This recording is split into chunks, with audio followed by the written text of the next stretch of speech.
Study S speech रे आपण मानक स्वागत जनाउछि। आजिर भिडियो रे आमे देखिबा व्यायामर 10टी उपकारिता उपरे।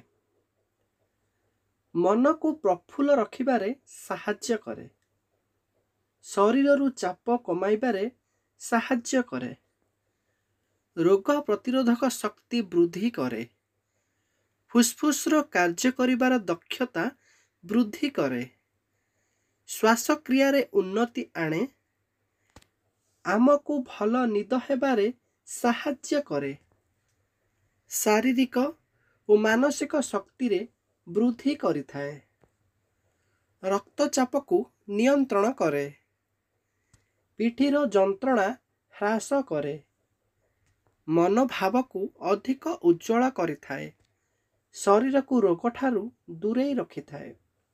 यह थिला जोग बा व्यायामर 10टी उपकारिता। वीडियो भल लगी लाइक करंतु, चैनल रे नुआ करी आसी सब्सक्राइब कर दियंतु।